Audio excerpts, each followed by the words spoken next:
So here is a practical example of how we can also have this resolute mind and resolute determination to practice Krishna consciousness. There is a wonderful verse in the Bhagavad Gita itself, which actually we'll touch upon it a little later. And it says that you need to have a resolute determination to execute your devotional practice. Whether you like it or you don't like it, we are just following what the spiritual preceptors and what the Supreme Lord has dictated to us. If we practice that, automatically that resolute determination will come from our heart and make us to be a practitioner of the right sense. Otherwise, what happens? We will use all these kind of nice terms like, I attempted it, I tried it, I will do it, I will see whether I can reach to that or not. We are all being empowered. We need to practice this in a way how we have been empowered. So this is what is key for our success. You are not doing anything for my sake, nor I am doing anything for your sake. Here we are all trying to please the Supreme Lord, and here we have got a wonderful opportunity and a good platform for us to practice this, and that too with more and more resolute determination and thoughts that I can attempt to do this for the pleasure of the Supreme Lord, and He will enable me. Today, we are going to go deeper, little deeper than what we have thought about, and the subject matter is not small. It is all about nature, what kind of nature we all constitutes to, because we are talking about the 5 fundamental essential elements of Bhagavad Gita. What are the 5 elements which Bhagavad Gita deals with?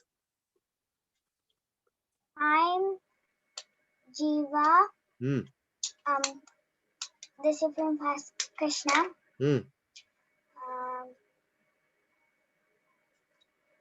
Material world. Prakriti, yes. Then? Material magic nature. What? I don't know, that's all. That means you are not practicing escaping out. What about the others? Come on, let us hear from others. Huh? Karma, activities, Kala, time, Jiva, the spirit soul, Bhagavan, Krishna, and Prakriti, the material nature. Energy, material nature. This is to go into your substrata mind. Anytime anyone asks you this question, even in your sleep, you should simply say this. So we should not change out, because this is fundamental, essential for all of us. Otherwise, all my effort will go for a toss. And all your time spent on this will also go for a toss. Not that it won't go for a toss, but what I mean is, this is fundamental. We need to essentially learn this. Okay. So we need to learn a few things which are mandatory. Then, like for example, I said 10.8 to 10.11, then these 5 elements, essentials, and the 3 modes of material nature, and what are the different variations by which Krishna is actually giving us a chance to progress in our spiritual practice in terms of devotional service is concerned, and what is the most secret of all the secrets, and why is it called so. All these are very, very important, right? Okay, so let me share my screen. Any questions, we please share it in the last, and then we can take it from there. And let me share the screen. I hope you are all able to see the screen. Right? Yes, Prabhu. Excellent. Thank you. Okay, let's start with the essence of Bhagavad Gita. We take the darshans of the Lordship Sri Sri Jagannath, Baladev, Subhadra, who is none other than Sri Krishna, Balaram, and Subhadra. Sudarshan Bhagavan, the Lord's personal weapon, and Giriraj Govardhan, Jai Giriraj Maharaj ki jai. So take their blessings and take a chance, a moment to pray to them so that they enable us to understand this extraordinarily powerful scripture. We say the prayers to the spiritual masters. Without their causeless grace on us, then we will not be able to understand anything on the subject matter on this today's subject. Om Agnya, please join me on this. Om Agnya Timirandasya Gyananjana Shri Chaitanya Mano Vishnu Swamitame Bhutale Swarupa Bhadantam Siddhantikam Namo Shivaya Krishna Preshna Bhutale Shmine Bhaktivedanta Swami Nitinamine Namaste Saraswati Devi Gauravani Prasad Shesha Sunyani Bhasyanta Devachatarini Jai Shri Krishna Chaitanya Prabhu Nityananda Shri Advaita Gadadhara Sri Gaura Bhaktivinoda Hare Krishna Krishna Krishna Hare Krishna Krishna Krishna Hare Rama Hare Krishna Krishna Krishna Hare Hare Mukam Karati Vachanam Mangalam Vedigram Vatanam Shri Gurundantam Brahmanam Shri Chaitanya Ishwaram Hari Om Tasat Shri Guru Vyam dedicated to His Divine Grace, A.C. Bhaktivedanta Swami Srila Prabhupada, founder Acharya of ISKCON International Society for Krishna Consciousness. Srila Prabhupada ki jai.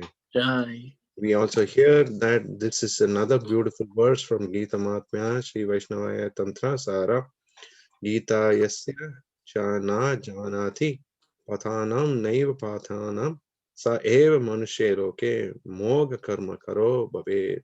A person who knows nothing about learning and teaching the Gita is a failure in the duty of a human form of life. So it is said that it's said in the Bhagavad Gita also and in Chaitanya Charitamrita also, anyone who is born as a human being and also who is born in the country or the land of India or a Bharata Bhumile Hoile Manushya Sara means someone who is readily accepted the human form of life in the tract of land called Bharat. And this is the place where the origination of the spiritual energy is. So they should take this message and spread it all over the world and to all their relatives, friends, and that makes them their life as successful. So this is very important for us. Please meditate on these wonderful shlokas and inspirations on reading Srimad Bhagavad Gita. We are going to touch upon the chapter 13, which talks about the nature, the enjoyer, and the consciousness. So let's go there. What does Arjuna says? The first verse is from Arjuna on the 13th chapter. Arjuna vacha prakritim purusha chaiva kshetram kshetrajnaya cha etad veditum ichchami jnanam jnayam cha keshava. Arjuna said, "Oh my dear Krishna, I wish to know about the Prakriti. Prakriti is nature, Purusha is the enjoyer, and the field, and the knower of the field, and of the knowledge, and the object of knowledge." This is again a very fundamental and very essential question. Why Krishna is being asked this question is because that is a clear differentiator between all these chapters, because we are in the last leg of the entire Bhagavad Gita. The first one was Karma Yoga. The second one was Bhakti Yoga. The third one is Jnana Yoga. So we are talking about a very important subject matter. So Arjuna wants to know very deeper. Even if you consider that I'm not this body, I'm a spirit soul. So what does it mean for a person to know about what the nature is? What kind of nature do I carry? What kind of nature will I be in a part of it? What kind of thought process should I have when I say that the Supreme Lord is a Purusha and he is the enjoyer? Who is he? Why should he be called a Purusha? Why not me? Because I also feel like I want to enjoy this world. So Krishna is being asked all these questions by Arjuna. And the field, what is this field? Field is our body. So what is this? The knower of the field is about? It's about the knower of field of your individual body and collective bodies. Like Krishna is the knower of the field of all the bodies, but we are knower of only our body. So like, for example, we have, if there is a pain in me, only I will know. I will not know the pain what you go through. So in the same way, then what is this kind of a knowledge called, and what is the object of acquiring this knowledge? So it has been asked like this. I have just drafted another small discussion thoughts. Boo. Yeah. Sorry to interrupt. The screen appears blurry. We're not getting clear vision on your screen content. Arya, let me reshare it for 1 minute. Are you able to see the screen? No, Prabhu, it's blurry from my side. I don't know whether it's my broadband. Is anyone else getting a blurred vision on this? For me as well, Prabhu, it's same. It's not It's clear. kind of blurry. No.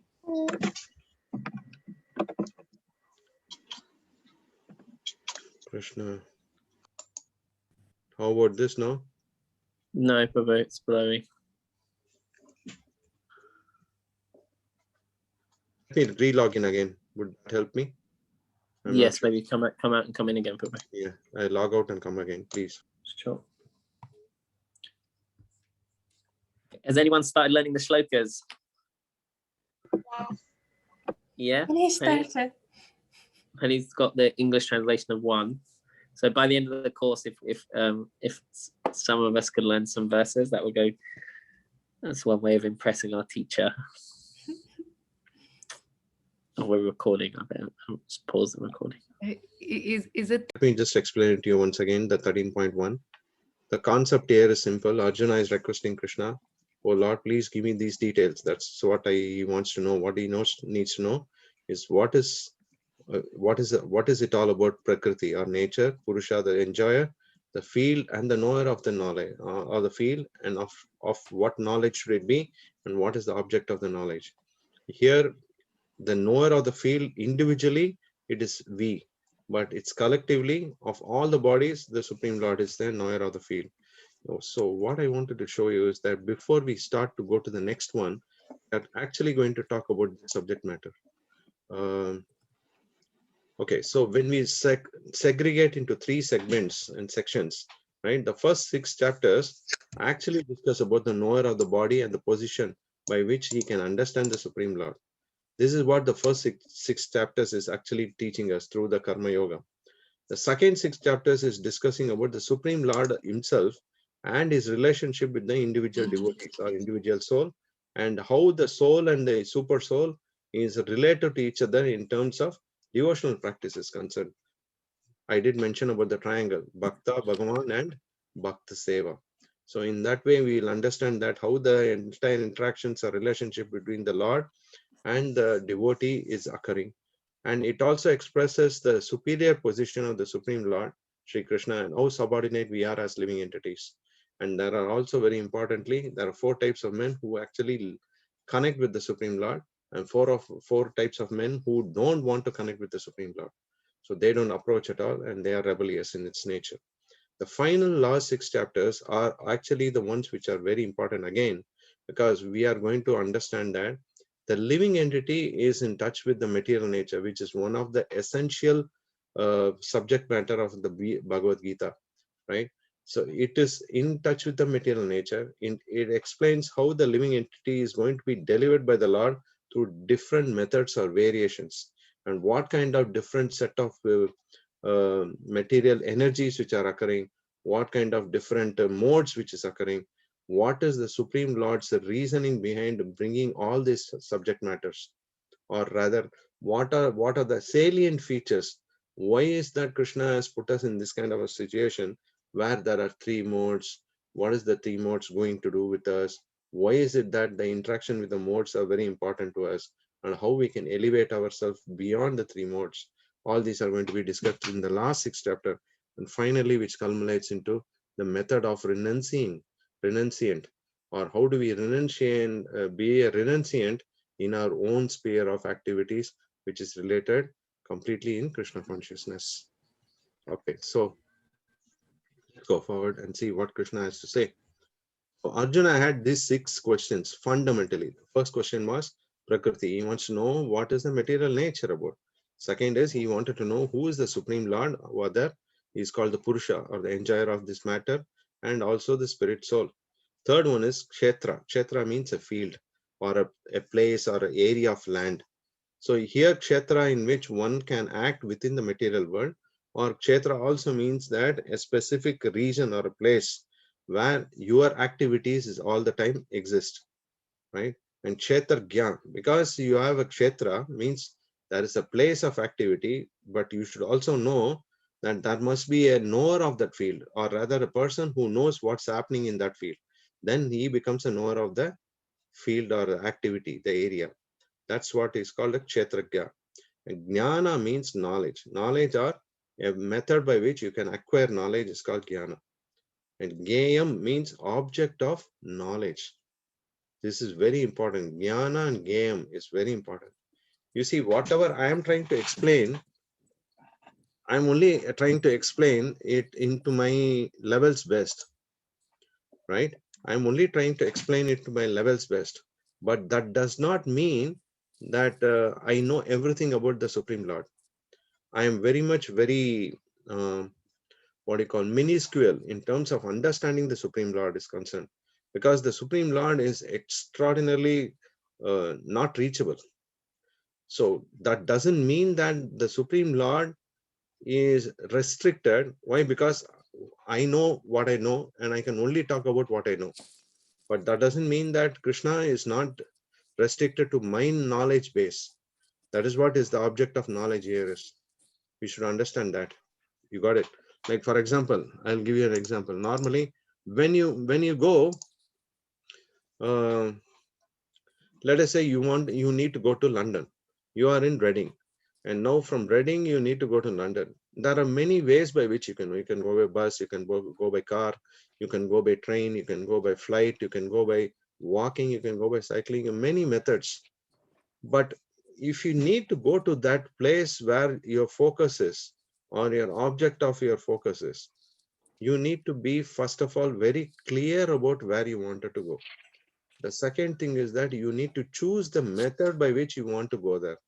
The third thing is that on reaching there, you need to know the distance, you need to know the area, you need to know the specifications of that particular place, and then reasoning why you are going there. In the same way, in this question where Arjuna is asking, sorry, in this question, what Arjuna is trying to ask here is, I know knowledge, but I also know how to acquire knowledge, but I don't know what exactly is the object of that knowledge. What is it that I need to understand from this? You are saying that I need to understand Purusha, you need to understand Prakriti, you need to understand the field of action, and I also need to know the knower of the field of action, and I also need to know how to acquire knowledge, but I also need to know what is the intent behind the object of knowledge. So these are the questions which Arjuna is forcing on it. It's a bit abstract, but you don't have to worry about it. You will actually come to know as Krishna explains in very much detail. Okay, so the Supreme Lord is trying to explain it to Arjuna now. The Supreme Lord said, this body, O son of Kunti, is called the field. One who knows this body is called the knower of the field. O scion of Bharata, you should understand that I am also the knower of all bodies, and to understand this body and its knower is called knowledge. That is my opinion. You see, now Krishna has explained all this in one shot. All he is trying to say is that your body is called a field. Why is it called a field?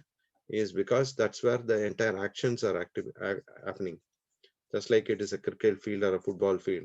That's where the interactions are happening. So one who knows that body is called the knower of the body or knower of the field, which is happening in your own body. But that's not sufficient.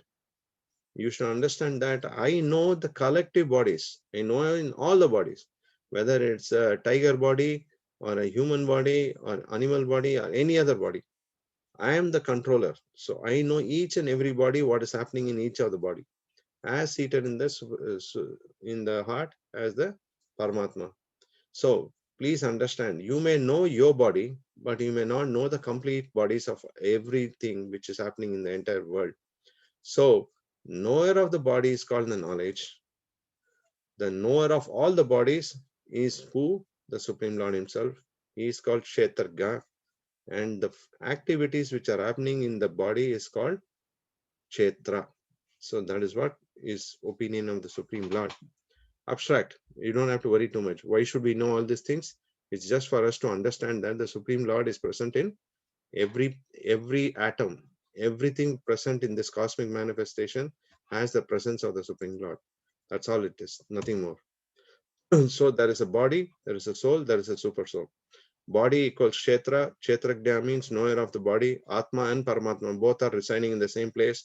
One is an individual knower, another one is a collective owner and is a knower of many bodies. Jnana means knowledge to understand the Supreme Lord residing in that single body, and the soul. The body, when utilized for spiritual advancement, is like utilizing our land for the best and most expensive crops. That would yield maximum profit. Basically, this is what we need to use the body for. The more we understand about activities which are happening in our body, then we will be able to dovetail, channelize our body also in the service of the Lord. Simple. This is what it is based on the knowledge base. This is knowledge based. What is the soul? What is the super soul? The soul is the one who is currently situated in one single body. He is the secondary proprietor and the controller and secondary, and he is subordinate. This we know from different other chapters also. It's not something new which we are learning it. It's in a different method that Krishna is presenting also. That's all it is. Now he is giving another way of giving an example here. A tenant knows only about his apartment. The landlord or the landowners of multiple apartments knows about everything. That's all it is. So it's another way of expressing your details about how this body works, how this body and the other bodies work, and who is the controller of every body and one single body. See, another way of explaining here. Farmer knows his land. He is cool with it. King knows all the land because he owns it. So in the same way, as this past time we actually touched upon some time back, right? Of Kanakadasa is a person who actually had a chance. This temple is actually called Kanakanakindi, means this is the place where it's in a South Indian temple called Udupi, where the Lord is Sri Krishna himself. So here the Lord turned himself because he is a shepherd. So he was not allowed to come into the temple in the olden days. So the Lord gave a personal darshan to the Supreme Lord gave the personal darshan of himself to Kanakadasa, who is a servant of the Lord. So in that way, we have come to know about this banana eating story. I will not go through that. So Krishna is going to talk about how to gain our knowledge. Our knowledge is here. What is the quality which is important here? Ananya Yogina means constant, unlimited devotion to you, the Supreme Lord. Then you will start getting knowledge. Essential quality is Acharya Upasanam, accepting the Supreme Lord's direct representative, the spiritual master. And how are these knowledge gaining capacities in system? This is how we can acquire knowledge. This is what it means. Spiritual knowledge. We are basically talking about spiritual knowledge here. We are not going to talk about material knowledge. Material knowledge is something which is naturally accepted. Of course, that also holds the same method of acquiring knowledge materially. But here, spiritual knowledge means something which is much higher than the material knowledge. So Krishna is very targeted about how to gain this spiritual knowledge. Like first is on top of everything what you want to do, have faith, have constant and unalloyed devotion to serve me. That is what is the key factor which Krishna says that's the key for your gaining knowledge. Second is accepting the spiritual master is mandatory. There is no way you can escape that. Third one is learn the art of accepting humility, non-violence, not to put others in distress, self-control, learn the art of detachment, and then understand that nothing comes on day one. You have to be tolerant as a banyan tree, as humble as a blade of grass. This is the key of success, which will actually enable you to gain knowledge. This is explained in the chapter completely from 8th sloka to the 12th sloka. So now the best, how do we do this one? How can we do this in our own life or in our own home? Best process to make home life pleasant or to be Krishna conscious. What are the 4 main things which we need to do? Simple, very, very easy, very, very, very achievable, not a big deal or difficulty at all. Chanting Hare Krishna, taking Krishna Prasadam, that means you should be ready to offer all that what you want to eat to first to the Lord, and then partake that as a remnants of the Lord, which he is giving after the offering.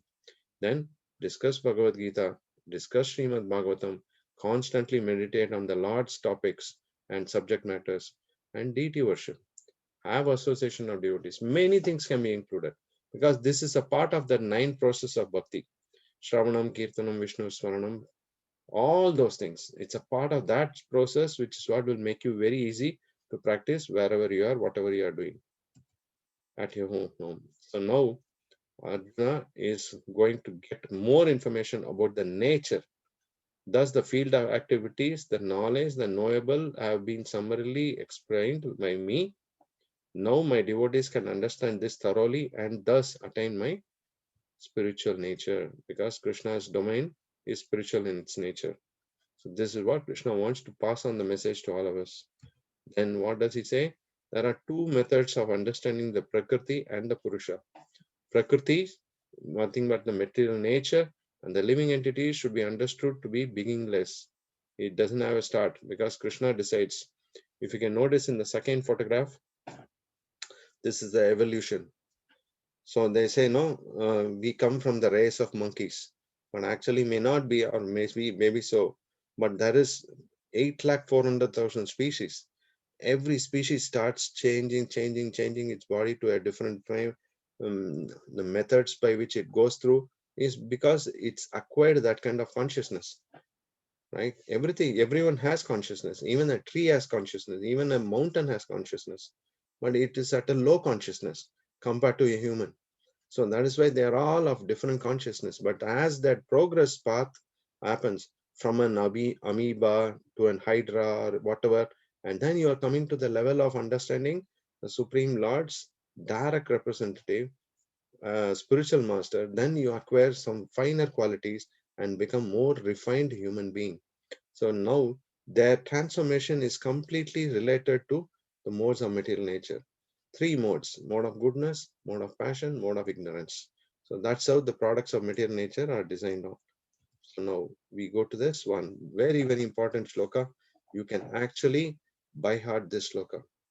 Upadrishta anumantacha bharta bhokta maheshwara paramatmeti chapi yukto dehosmin purusha paraha. Yet in this body there is another, a transcendental enjoyer. Who is the Supreme Lord? Who is the Supreme Proprietor, who exists as the overseer and permitter. It's very important. This is explained in a beautiful verse in Katha Upanishad, and one was called as the Super Soul.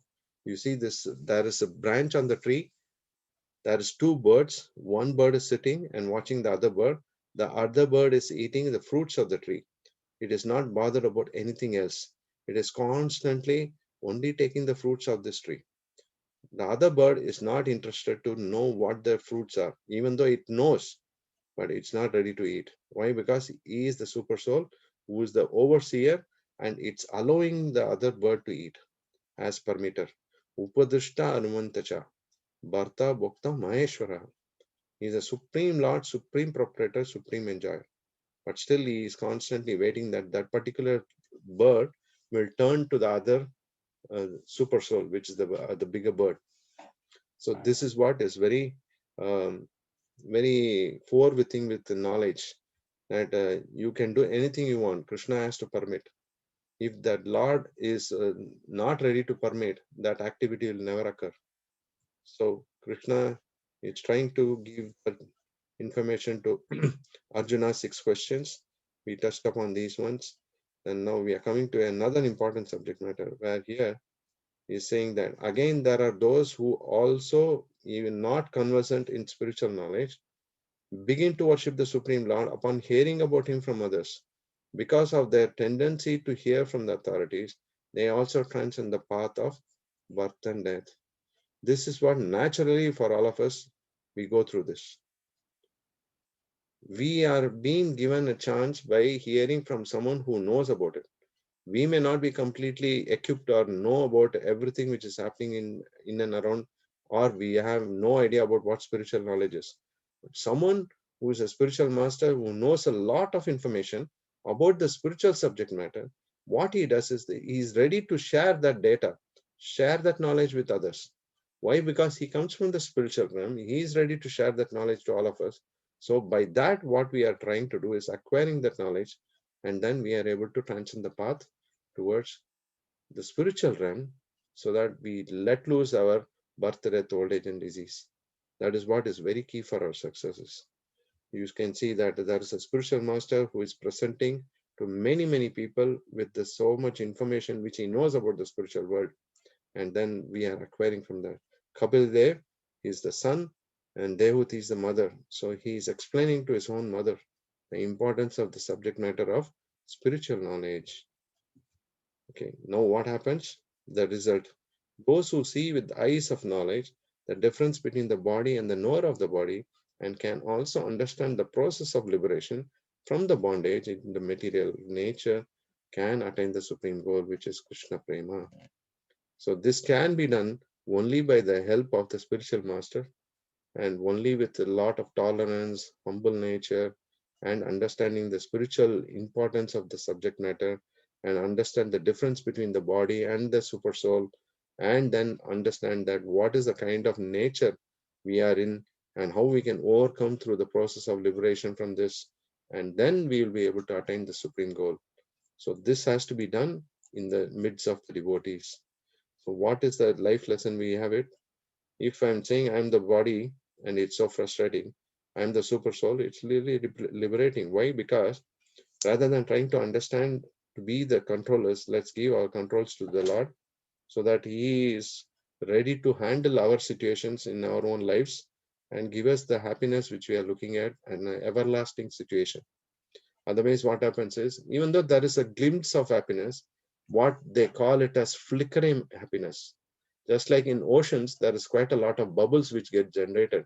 If you stand in the banks of the ocean, you will see a lot of froth coming in, foam coming in.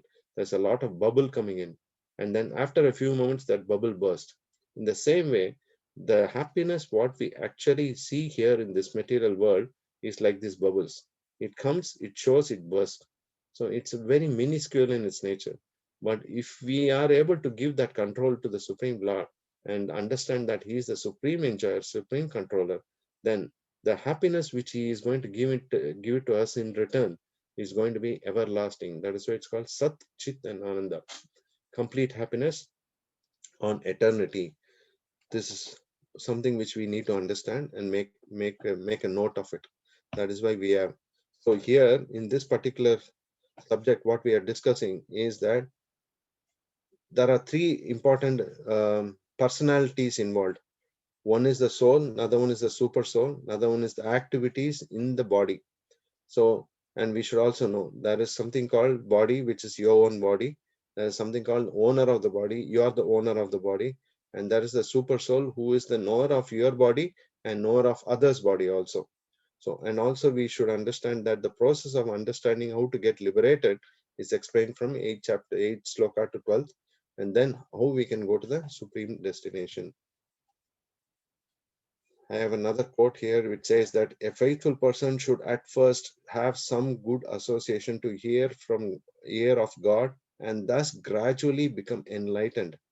If one accepts a spiritual master, which is very key, one can learn to distinguish between the matter and spirit, and that becomes the stepping stone for further spiritual realization. A spiritual master, by various instruction, teaches his students to get free from the material concept of life. It's very obvious that unless until you have a guide, you will not be able to succeed. The reason why being that the guide knows better than you know, or he knows much better than or much more than what you know.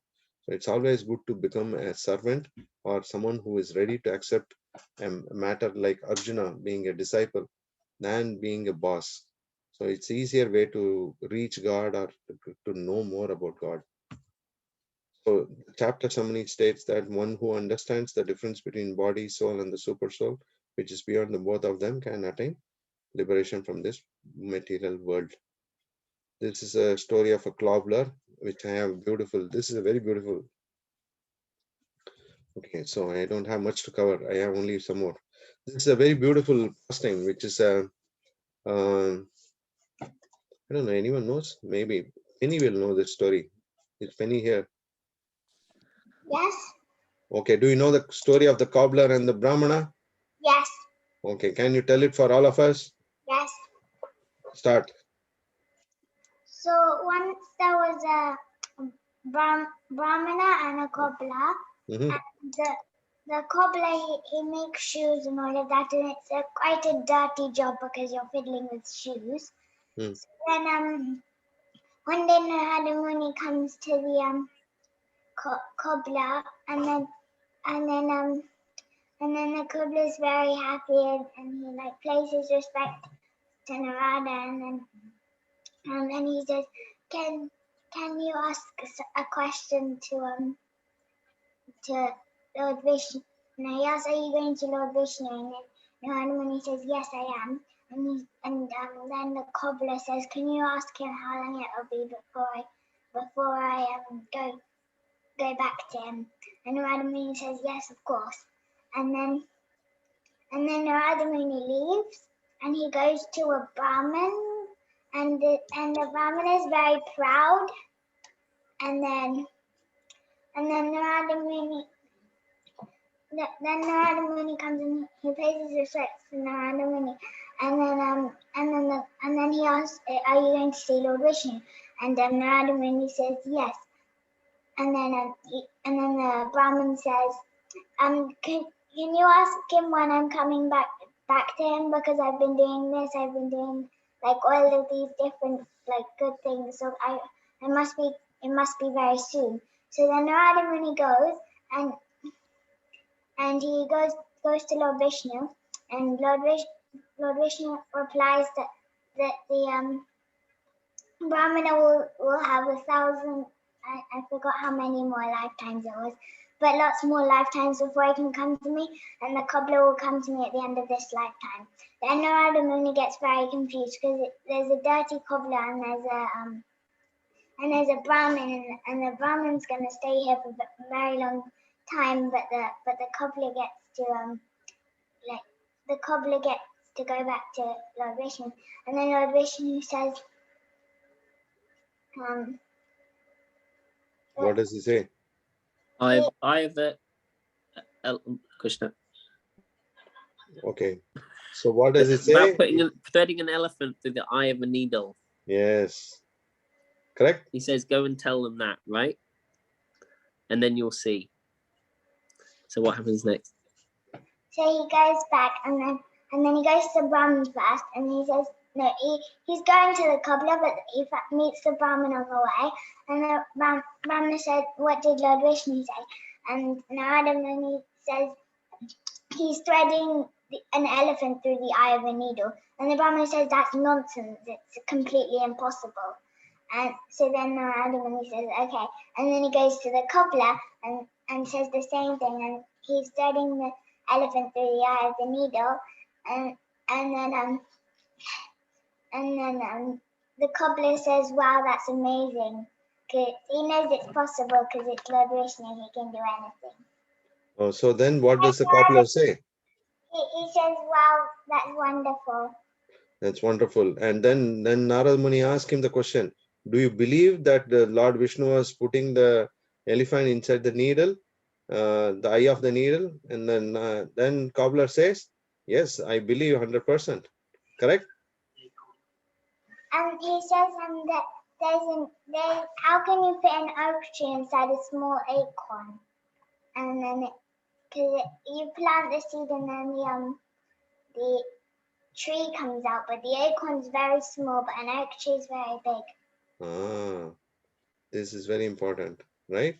This The is moral of the story is that the Brahmin doesn't believe that Lord Krishna can do anything, whereas the cobbler can.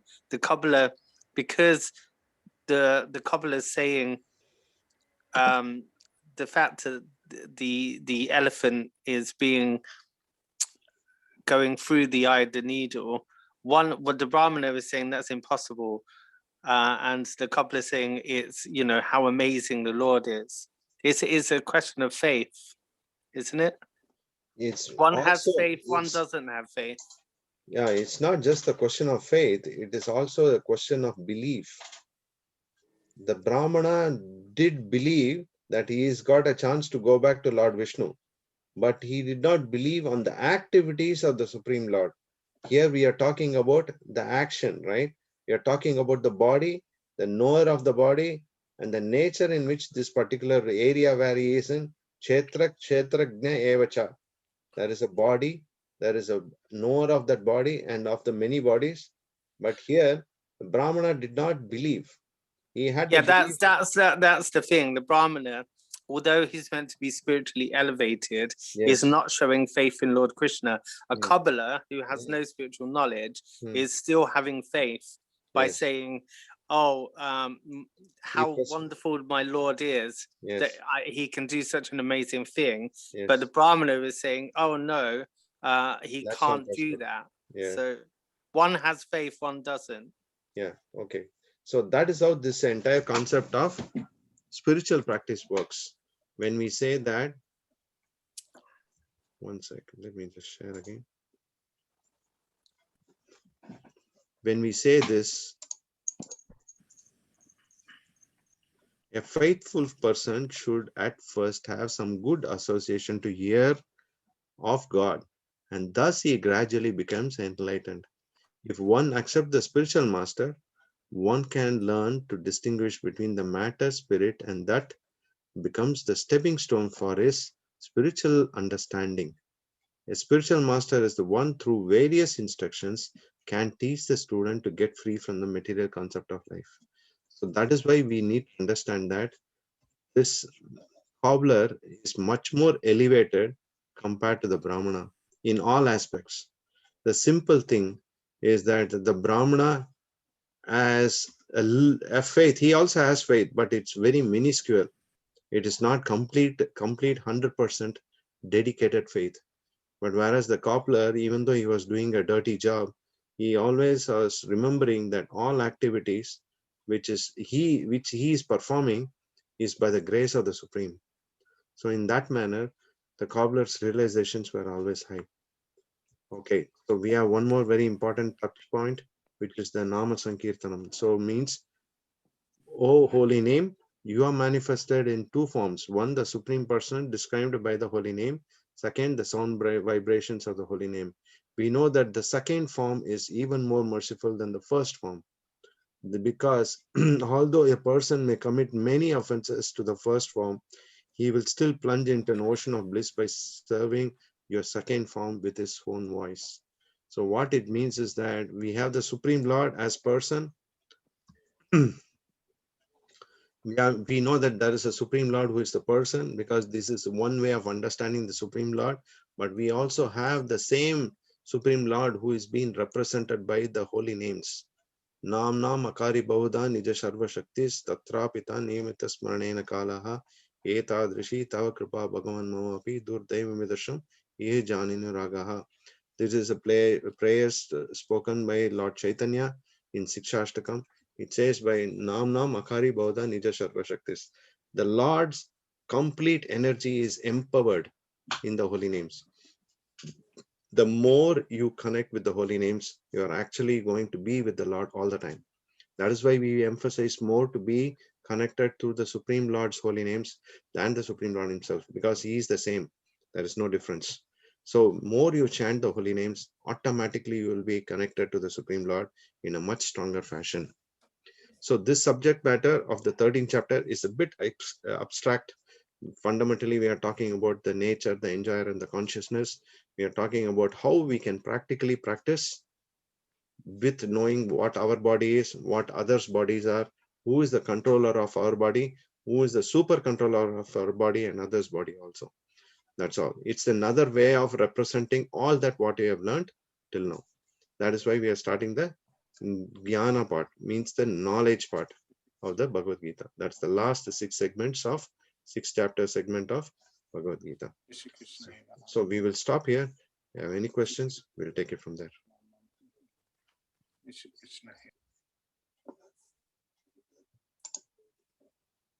If anyone has any questions, they'd like to raise their hand or unmute their device.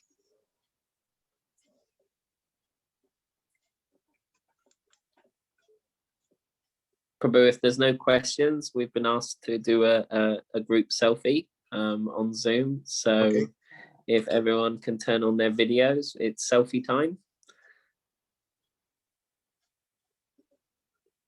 Langton Prabhu, if we can get your video. Madeline Mataji. Everyone selfie time, huh? Okay, Prabhu. What Yes, about Penny? I please. can only see Penny in halfway. Okay. She was playing with her computer, I think. Vanita Mataji's whole family is there. That's so nice. Very good, very good. Babi and Prabhu. Okay. So we have 26 of us. I don't know how we are going to do. We've got gallery view, so Okay, I can then. see if we can fill the gallery view with videos on. If anyone doesn't have hey, Langton Prabhu, hey Bo, very nice, very smart. Nice darshan. Okay, Sham Prabhu, can we get video on if possible for a selfie? Prabhu snoring. That's okay. Let's go ahead, Prabhu. Let's do it. Okay, so we'll do Goranga on 3. Okay, so 1, 2, 3. Goranga. Gauranga. Goranga. Gauranga. Anyway. Okay, I'll post that one because I can only do one at a time. So I'll put that on the chat. We'll do one more. Okay.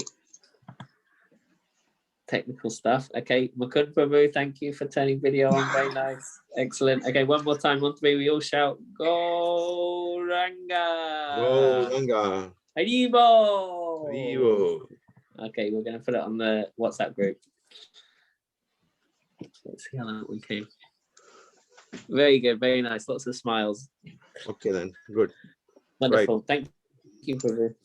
Right. So do we have any questions or we are good for this class session to end? Hare Krishna Prabhu, I have a really small question. I was just wondering, why do we give example of banyan tree for tolerance and not just any tree? Okay, you can give any other example which is more tolerant. Do you have any other tree which has more tolerant than the banyan? I don't know. I mean, I'm curious why banyans. Why banyan? You know the answer. You can tell it with the answer. What does if there is a storm, which gets uprooted? A grass or a banyan tree? Banyan tree. Why? Why does the grass not get uprooted? Because it's lower. Not just because it's lower. It can bend. It can bend to the lowest level. Yeah, have you seen if there is a huge storm or huge wind, right? If it's on a field, especially on a grass field, you can see the grass bending completely, right? It's more humble. It's ready to go to the lowest level.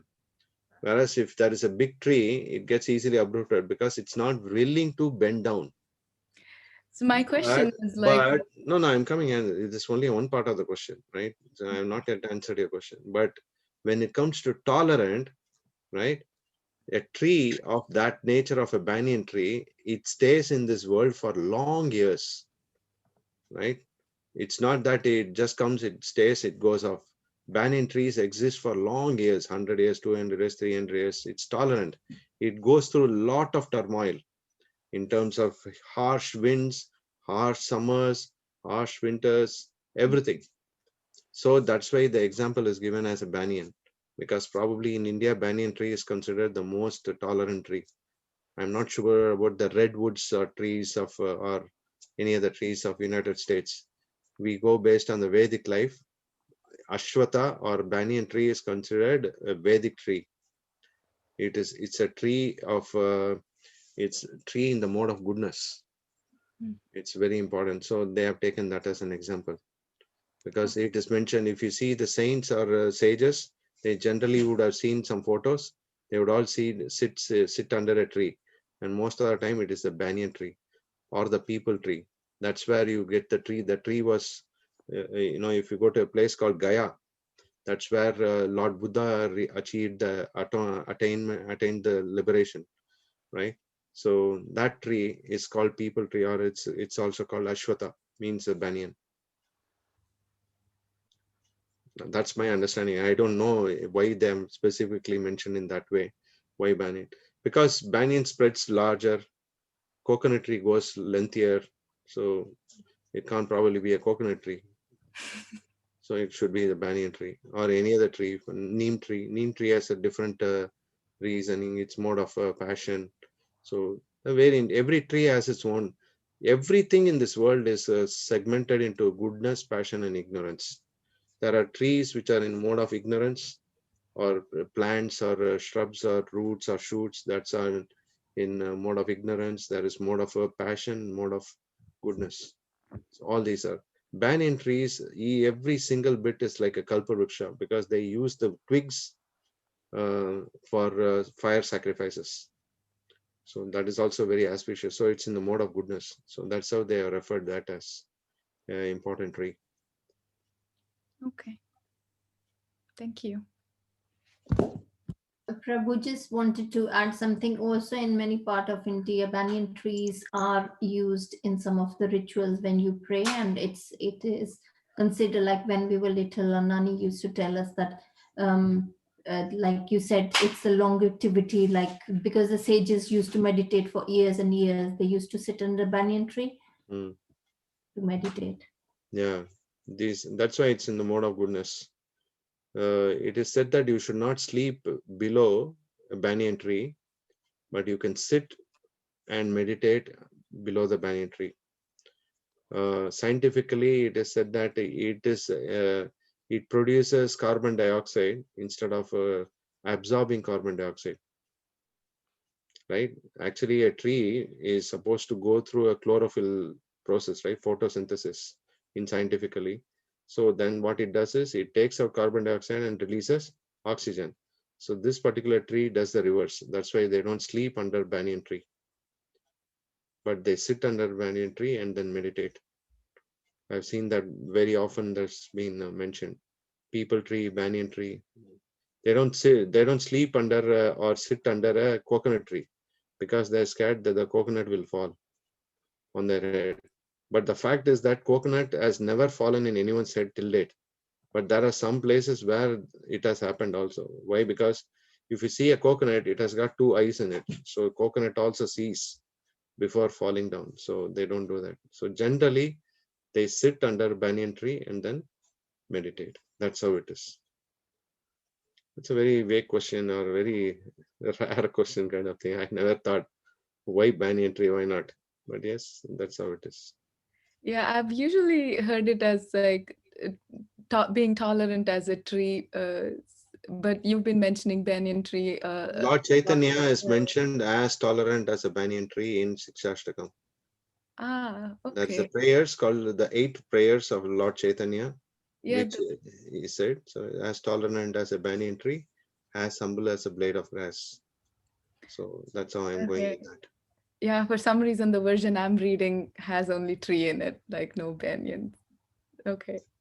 I'll look, Prabhu. Yeah, sorry, I didn't know. I was just curious since I Oh, heard that's from good. you quite often. Good. Now that you have opened our eyes, we'll look for banyan trees, maybe in England if it's available. I know that there are 2 banyan trees which are very huge. It's long years, more than around 700 years old trees. One is in the city of Madras, Chennai. There is a place called Adayar, which is this particular tree covers almost like half the campus of Indian Institute of Technology. It's huge banyan tree. Half the entire forest of Indian Institute of Technology has a banyan tree. Another one is called the Big Banyan Tree in the state of Karnataka, outside of Bangalore. There is a huge banyan tree. It is almost like 50 acres. You can search for it. 50 acres of only one banyan tree. What place is it outside in Karnataka? Bangalore. Oh, the tree is in Bangalore? Yeah, outside of Bangalore. Oh, okay. Funny, I've been to both places, but I didn't know about this. Yeah. It's a huge tree. It's a huge tree. I will probably get that data and then share it with you. But yes, you can. Very interesting. Yeah. You might have heard of in Chennai, this place is called Annie Besant Institute or Jiddu Krishnamurti Institute. So it's a very famous place. Yeah. In Chennai. This is where this place is called Adayar. Great. Prabhu, Okay. Yes, bro. can I act like the banyan tree is mentioned twice more in the Gita at 10:26? Krishna says, "Of all trees, I am the banyan tree." Super.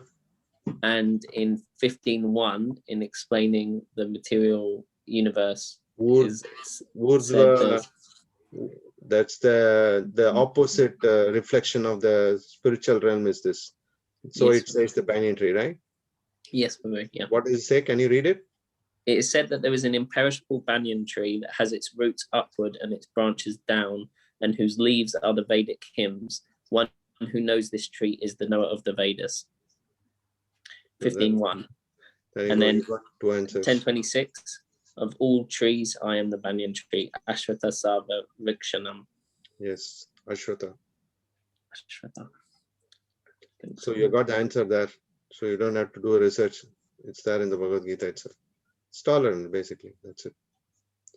Okay. Very interesting. From divine nature, material energies are explaining us to understand the consciousness of the Supreme Lord. And we have come to the level of understanding. Great. So is there any questions at all? Yes, we've got Langton. Prabhu's got his hand up. Langton, please, if you'd like to ask your question. Oh, Hare Krishna. You have multiple devices, I think.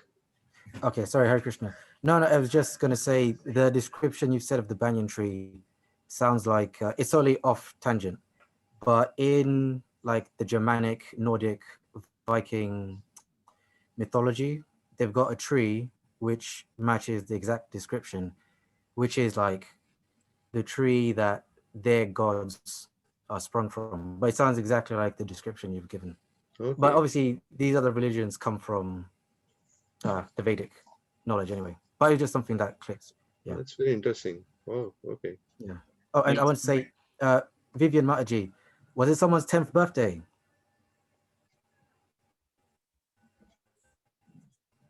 Yes, I it don't know was if I my can- daughter. Gloria. Yeah, it was Gloria's birthday, yeah, but like 3 weeks ago. Happy birthday. And Hare Yes, Krishna to yeah. you. Thank you. Oh, that's all Happy right. Krishna Happy conscious birthday. birthday. Yeah, thank you. Great. Okay. Right, Prabhu. So we'll touch base again, the 14th chapter tomorrow.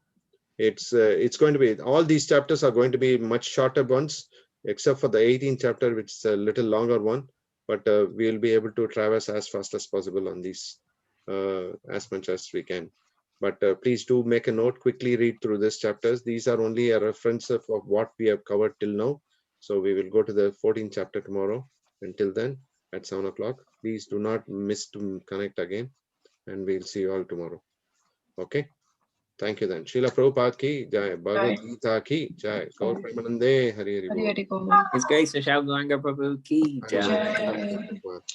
Vancha Kalpatrupasta Kripa Sindhu Patitanam Bhavnebhyo Vaishnavyo Namo Namaha. and Cultivation ki jai. Thank you everyone for Hare Krishna. joining. Hare Krishna, Hari Bol. Krishna. Krishna.